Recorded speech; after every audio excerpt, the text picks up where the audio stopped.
got a message from Daly on Facebook asking how to widen a window that's surrounded by concrete. It's definitely a process, but it can be done. Now it's time for the Neighborhood Connection. You know, that is a great question about enlarging the size of a window. And especially with your house where you've got a concrete block foundation and sidewalls, it gets it a little bit more interesting. Let's talk about the science of this before we talk about your specific application.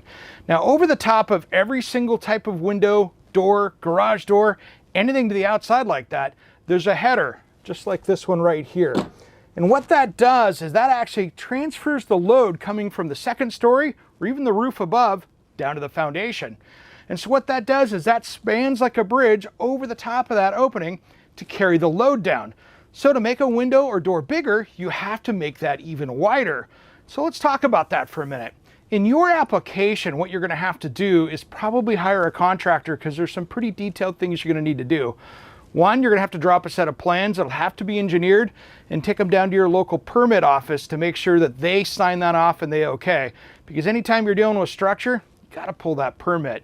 And then second, you're going to have to find somebody that's going to be able to come in, follow that plan, and cut out that concrete block while supporting the load above it to make this header wider, because we need to have that to be bigger. It's probably made out of steel, so you're probably going to have to go in there to carry that load across because there's block above it that has to be supported. That way you can put in a bigger window. It can be done. I've seen it done all the time, especially when people are putting in like egress windows in the basement and they do it in concrete. So it's something that's pretty typical, but you're still going to have to follow through those steps. It's not the easiest DIY project, but a great contractor can do it for you. So that's how I go about it. Just make sure you find the right person to do the job that's licensed, bonded, and insured, and it's going to pull the permits. So when it's done, you know it was done right. I hope that helps, Daly, and thanks for reaching out.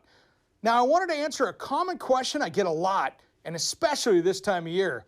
How to get rid of moss on a roof? This should help. You know, it's a great question about moss control on the roof, and right now is prime season for it. Before you get on the roof though, make sure you have a harness, tie off, safety first for this kind of thing. Anybody can slip and fall. Now, here's the thing, when it comes to moss control, last year I put a zinc strip up here to try to help control it. It did okay. I still have moss growth on one side that doesn't get as much sun. It's in the shade. So here's my answer. I use one of the different moss powders that goes on. There's 2 or 3 different brands you can get at your home improvement store.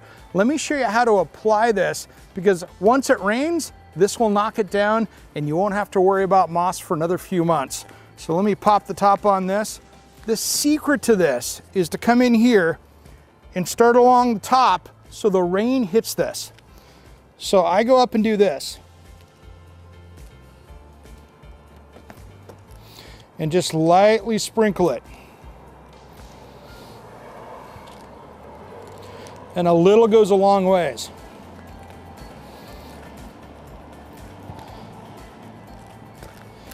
Make sure I get it really good on these edges. All right, we just want to make sure we get the entire ridge line right here, and then we're good to go. Now here's the thing, if it's been a number of years since you've maintained it, you could have a big thick carpet of moss up there. This will kill it. However, it's going to stick around. So that's when you want to bring in a pro and have them do a soft wash on it and gently remove that. The last thing you need is a high pressure washer up here that'll reduce the life of the roof. Then you're putting in a new one. Now here's the thing. This is an easy DIY project for you to tackle. You just got to be a little bit safer when you do it.